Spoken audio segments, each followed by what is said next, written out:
अपने रामानुज संप्रदाय में यहाँ तो सब लोग जानते ही हैं, लेकिन बाहर बड़ा विचित्र काम है।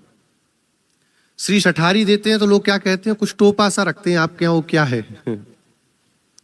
एक जने बता रहे थे, स्वामी जी रील देख रहा था दास, तो उसमें कोई देवी जी हैं कथावाचिका, वो कह रही थी रामानुज संप्रदाय के मंदिरों में जो भगवान के आगे सिर झुकाते हैं उनके सिर पे मुकुट रखा जाता है। ये भगवान की चरण पादुकाएं हैं।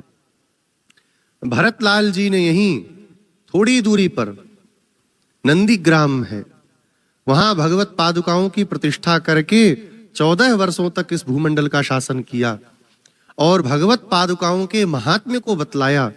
तब से भगवत पादुका, आचार्य पादुका के महात्म्य का ज्ञान हमको हुआ और एक भक्ति का एक प्रवाह पादुका की भक्ति के प्रवाह के रूप में प्रकट हुआ।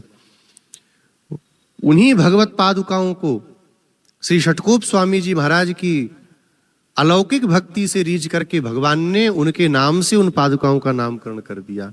तो जो श्री ठाकुर जी की पादुकाएं हैं, चरण पादुका, उनको हमारे यहाँ क्या कहते हैं? षटकोप।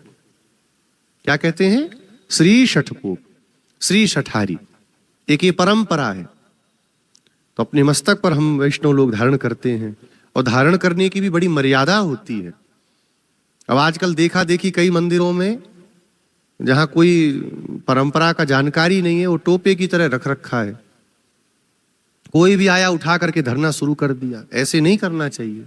भगवत पादुकाओं की भी प्रतिष्ठा की जाती है भगवान के साथ में। ऐसा नहीं है कि कहीं से बना के लाए रख लिया।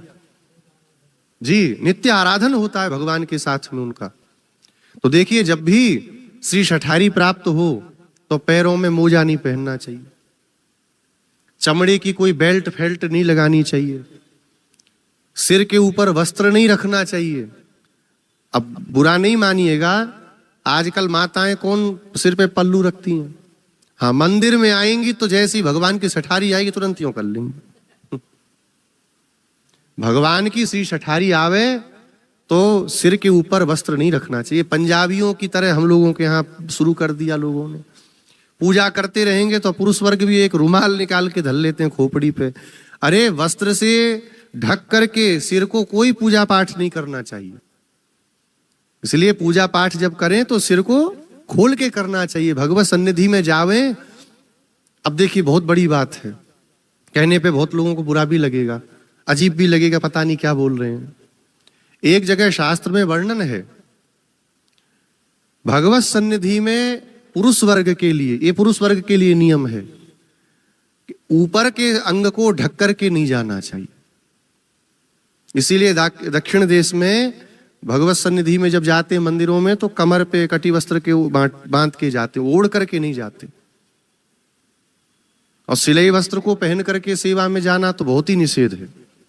लेकिन अब ठीक है, कलिकाल है, जैसा चल रहा है, पर श्री शठारी प्राप्त हो रही हो तो इतनी मर्यादा का पालन जरूर करना चाहिए कि पैर में मोजा नहीं हो, बेल्ट नहीं लगाई हो, सिर पे कपड़ा रखना नहीं चाहिए।